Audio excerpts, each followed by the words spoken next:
નમસ્કાર મિત્રો, એસકેસર ટેકનિકલ એકેડમીમાં આપનું સ્વાગત છે.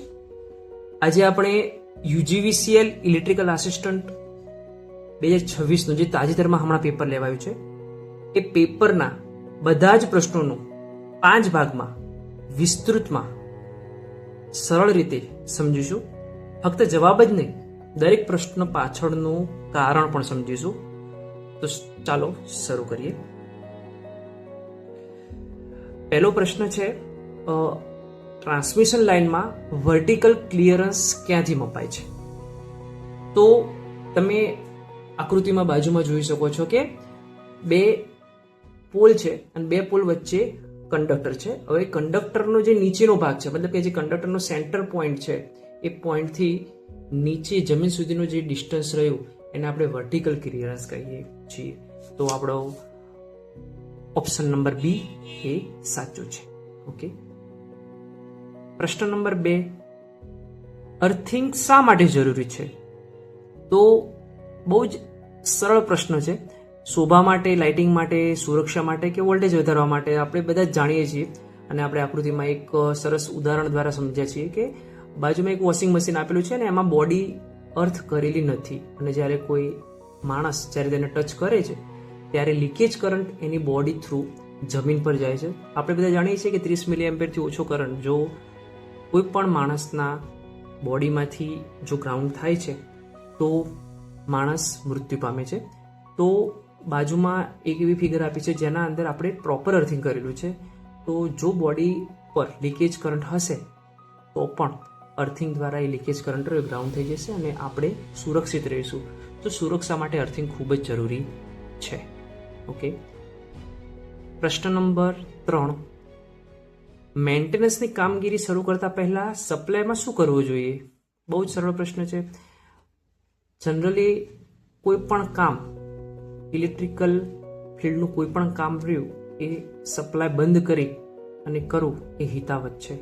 તો આના અંદર ઓપ્શન નંબર એ, બંધ કરી અને આપણે કામ કરવું જોઈએ. તો આના અંદર જવાબ આવશે ઓપ્શન એ.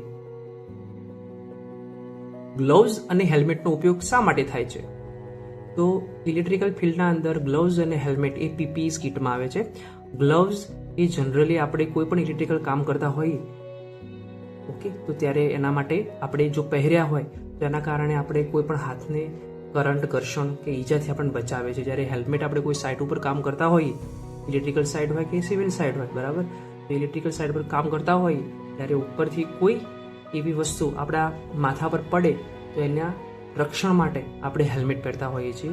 તો ગ્લોવ્સ અને હેલ્મેટનો ઉપયોગ જનરલી આપણે આના અંદર પણ આવશે ઓપ્શન ડી, સુરક્ષા માટે કરીએ છીએ, ઉપયોગ કરીએ છીએ. ઓકે. તો એના પછી ખૂબ જ સરસ પ્રશ્ન છે, લાઇન ટુ લાઇન ફોલ્ટ ક્યારે થાય છે? તો જનરલી કોઈ પણ બે ફેઝ એકબીજા સાથે સ્પર્શે છે કોઈ પણ કારણસર ત્યારે generally line to line fault થાય છે. ઓકે.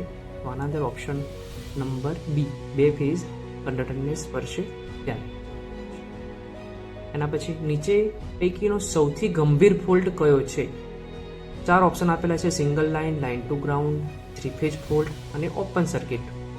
તો સૌથી ગંભીર ફોલ્ટ આપણે બાજુમાં આકૃતિ દ્વારા સમજી જઈશું કે સિંગલ લાઇન ટુ ફોલ્ટ, જે લાઇન ટુ ગ્રાઉન્ડ ફોલ્ટ છે એ જનરલી 70% કેસના અંદર લાઇન ટુ ગ્રાઉન્ડ ફોલ્ટ થતા હોય છે. એ કોઈ પણ જગ્યાએ કોઈ વાયર ઉપર કોઈ લીમડો અડી ગયો કે પછી કોઈ પણ ફેઝ રહ્યો એ ગ્રાઉન્ડ થઈ ગયો, ઓકે, તેના કારણે L2G ફોલ્ટ થતા હોય છે. લાઇન ટુ ગ્રાઉન્ડ છે, ડબલ લાઇન ટુ ગ્રાઉન્ડ છે. પણ 3 ફેઝ ફોલ્ટ એટલે જે 3 કંડક્ટર જ્યારે એકબીજાને સાથે સ્પર્શે છે ત્યારે મેક્સિમમ ફોલ્ટ કરંટ રહ્યો એ ઉત્પન્ન થતો હોય છે. તો એ કેસના અંદર સેવેરિટી 100% વધી જાય છે.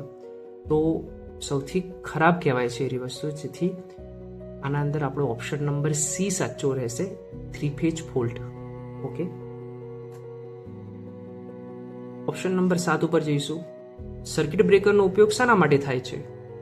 તો સર્કિટ બ્રેકર જનરલી તમે શબ્દ ઉપરથી જ પકડી શકો છો કે સર્કિટને બ્રેક કરવા માટે આપણે યુઝ કરતા હોઈએ છીએ. જ્યારે પણ કોઈ પણ ફોલ્ટ કન્ડિશન હોય ત્યારે ફોલ્ટ કન્ડિશનના અંદર આપણે સર્કિટ, આપણો બ્રેકર રહ્યું એ ઓફ થઈ જશે અને પુરવઠો બંધ થઈ જાય એટલે જનરલી ફોલ્ટ કરંટ બંધ કરવા માટે આપણે સર્કિટ બ્રેકરનો ઉપયોગ કરતા હોઈએ છીએ. એના પછી નવા પ્રશ્નો ઉપર આપણે આગળ વધીશું. પ્રશ્ન નંબર 8. ટ્રાન્સફોર્મર કયા સિદ્ધાંત પર કાર્ય કરે છે? તો ટ્રાન્સફોર્મર ફેરાડેના ઇલેક્ટ્રોમેગ્નેટિક ઇન્ડક્શનના સિદ્ધાંત ઉપર કાર્ય કરે છે.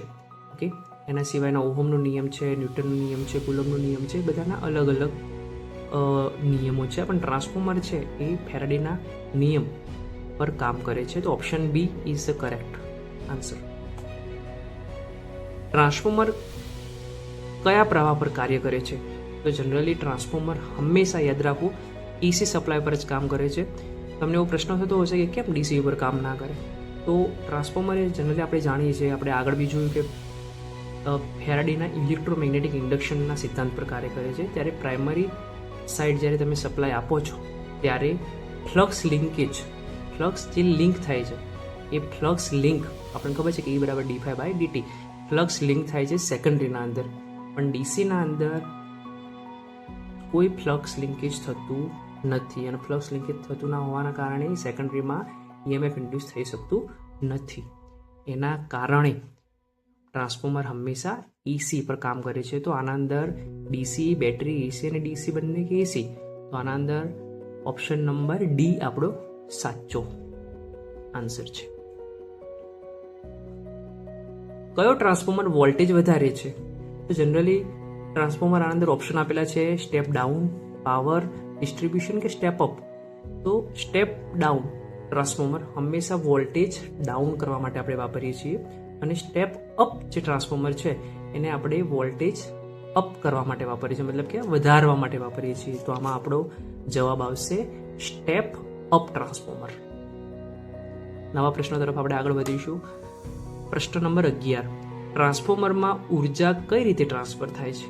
તો આપણે આગળ શીખ્યા કે ટ્રાન્સફોર્મર એ ઇલેક્ટ્રોમેગ્નેટિક ઇન્ડક્શનના સિદ્ધાંત પર કાર્ય કરે છે, અને એનું સૂત્ર છે કે E = n d∅dt. Flux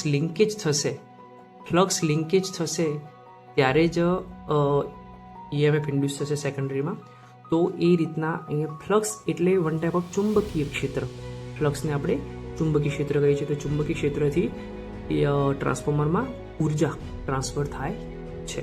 okay, તો આના અંદર આપણો જવાબ આવશે એ, ચુંબકીય ક્ષેત્રથી.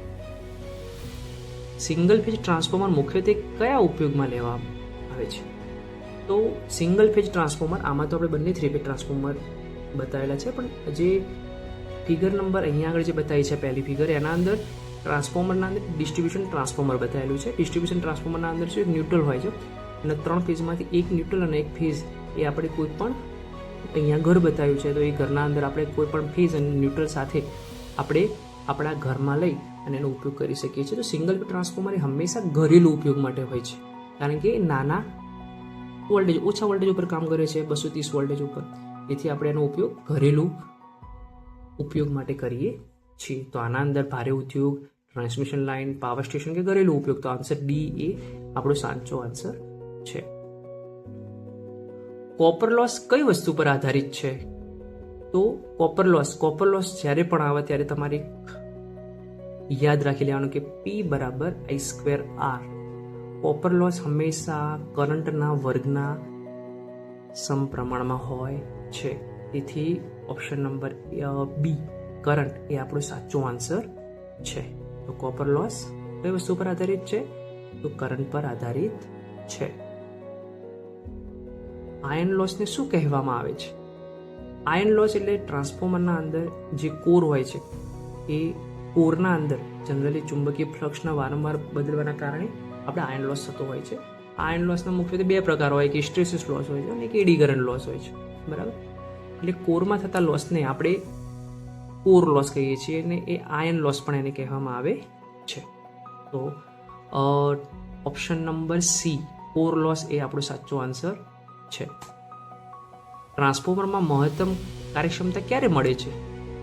આ પણ બહુ જ મહત્વપૂર્ણ પ્રશ્ન છે, અને ઘણી બધી પરીક્ષાઓમાં રિપીટેડલી પૂછાય છે કે જ્યારે પણ કોપર લોસ અને આયર્ન લોસ બંને સરખા થશે ત્યારે ટ્રાન્સફોર્મરની મહત્તમ કાર્યદક્ષતા, મેક્સિમમ એફિશિયન્સી મળશે. તો તો આનો આન્સર શું આવશે? એ. કોપર લોસ બરાબર આયર્ન લોસ થાય ત્યારે મેક્સિમમ એફિશિયન્સી મળે છે. વેરિએક કઈ પ્રકારનો ટ્રાન્સફોર્મર છે? તો વેરિએક રહ્યો એક પ્રકારનો વિશિષ્ટ પ્રકારનો ઓટો ટ્રાન્સફોર્મર જ છે. બરાબર, ઓપ્શન આપેલું છે step up, auto transformer, generator કે મોટર. તો વેરિએક એક ઓટો ટ્રાન્સફોર્મર છે જેનું કામ શું છે કે એસી આઉટપુટ વોલ્ટેજ રે આપણે 0 લઈ અને જેટલા પણ જોઈતા હોય એમાં ટેપિંગ કરેલું હોય સેકન્ડરી સાઈડ, અને તમે 0 લઈ અને તમારે 230 હોય, 440 હોય ઓટો ટ્રાન્સફોર્મર, એ રીતના તમે એના ટેપિંગ વાઇઝ સેકન્ડરીમાં ટેપિંગ કરેલું હોય એ રીતના તમે તમારા જેટલા પણ વોલ્ટેજ જોઈતા હોય એ તમે વેરિએક થ્રુ લઈ શકો છો. પછી સિલિકા જેલ બ્રીધરનો ઉપયોગ શેના માટે થાય છે? તો ટ્રાન્સફોર્મરના અંદર જનરલી ઓઇલ હોય એના ઉપર એક કન્ઝર્વેટર ટેન્ક હોય છે. કન્ઝર્વેટર ટેન્ક ક્યારે હોય છે કે જ્યારે ગરમીની સિઝન હોય, ઉનાળો હોય ત્યારે વાઇન્ડિંગ ગરમ થતું હોય છે. બરાબર, એના કારણે ઓઇલની જે ડેન્સિટી કહેવાય એ પણ વધતી જતી હોય છે, અને એના કારણે કન્ઝર્વેટર ટેન્કના અંદર ઓઇલનું પ્રમાણ, ઓઇલની જે ઘનતા રહી એ વધતી જાય છે. બરાબર, તો એ જ્યારે ઓઇલ ગરમ થતું જાય કે ઠંડુ હોય, બરાબર, ત્યારે એના અંદર હવા રહી એના બહારથી જે ઇન્ટેક રહ્યું એ જ્યારે કરવાનો હોય ત્યારે સિલિકા જેલ રહ્યો એ અંદર ભેજ જવા દેતી નથી. જો ઓઇલના અંદર ભેજ જાય તો ડેડ શોર્ટ સર્કિટ વાઇન્ડિંગમાં થઈને ટ્રાન્સફોર્મરમાં હેવી નુકસાન થાય છે. તો સિલિકા જેલ રહ્યું એનું મુખ્ય કામ શું છે કે ભેજને દૂર કરવું. ભેજ રહ્યો એ સિલિકા જેલ છે એ ટ્રાન્સફોર્મરમાં જવા દેતી નથી. તો આપણો આન્સર નંબર ડી, ભેજ દૂર કરવા માટે, એ આપણો સાચો આન્સર છે. ટ્રાન્સફોર્મરના સંદર્ભમાં સીટીનું પૂર્ણ રૂપ શું છે? તો ટ્રાન્સફોર્મરના સંદર્ભમાં સીટીનું પૂર્ણ રૂપ નીચેનામાંથી કયું છે? તો current transformer, core transformer, control transformer કે સર્કિટ ટ્રાન્સફોર્મર? તો કરંટ ટ્રાન્સફોર્મર રહ્યો એ સાચો આન્સર છે. સબસ્ટેશનના અંદર સીટી અને પીટી એ ખૂબ જ મહત્વનો ભાગ ભજવતા હોય છે. ડેલ્ટા સ્ટાર કનેક્શન ક્યાં ઉપયોગમાં લેવાય છે? તો હંમેશા યાદ રાખવાનું કે જ્યાં પણ સ્ટાર પાછળ આવે છે, બરાબર, સ્ટાર આવે એટલે સમજી લેવાનું કે કોમનમાં ન્યુટ્રલ બહાર નીકળેલો હશે, અને ફેઝ અને ન્યુટ્રલ એ હંમેશા આપણે લોડ માટે લેતા હોઈએ છીએ, કોઈ પણ જગ્યાએ આપણે ઉપયોગ માટે. ઓકે, ડિસ્ટ્રીબ્યુશન ટ્રાન્સફોર્મરના અંદર જનરલી તમે જોતા હશો કે ડેલ્ટા સ્ટાર કનેક્શન હોય છે. બરાબર, તો આમાં ઓપ્શન છે distribution system, battery charging, heating કે ફક્ત લાઇટિંગ. તો ડિસ્ટ્રીબ્યુશન સિસ્ટમના અંદર આપણે ડેલ્ટા સ્ટાર કનેક્શન એ ઉપયોગ કરતા હોઈએ છીએ. તમે આકૃતિમાં પણ જોઈ શકો છો. ટ્રાન્સફોર્મરમાં નો લોડ ટેસ્ટનું મુખ્ય ઉદ્દેશ્ય શું છે? જનરલી નો લોડ ટેસ્ટ રહ્યો ટ્રાન્સફોર્મરના કોર લોસ શોધવા માટે થતો હોય છે. આમાં કેવું હોય છે કે પ્રાઇમરી સાઈડ રેટેડ વોલ્ટેજ આપવામાં આવતા હોય છે, લો વોલ્ટેજ આપવામાં આવતા હોય છે, અને સેકન્ડરી બાજુ HV સાઈડ હોય છે. તો જ્યારે પણ અહીંયા આગળ તમે રેટેડ વોલ્ટેજ આપશો ત્યારે સેકન્ડરીમાં ફ્લક્સ લિંકેજ થાય છે, અને જે પણ રીડિંગ આવે છે એ કોર લોસના સમપ્રમાણમાં હોય છે. તેથી ટ્રાન્સફોર્મરનો નો લોડ ટેસ્ટ રહ્યો એ ઓપન સર્કિટ ટેસ્ટ પણ કહેવામાં આવે છે, અને એનો મુખ્ય ઉદ્દેશ્ય શું છે તો કે આયર્ન લોસ શોધવા માટે થાય છે. તો આમાં આન્સર બી છે. ઓકે, તો આ રીતે આપણે આપણા 20 પ્રશ્નો જોયા મિત્રો. UGVCLનું જે પેપર છે એના 20 પ્રશ્નો અહીંયા આપણે પૂર્ણ કરીએ છીએ. જો આ વિડીયો ગમ્યો હોય તો લાઈક કરો, શેર કરો, અને SK સર ટેકનિકલ એકેડમીને સબસ્ક્રાઈબ કરો. આગળના વિડીયોમાં આપણે 21 થી 40ના મહત્વપૂર્ણ પ્રશ્નોની સમજૂતી જોઈશું. આભાર.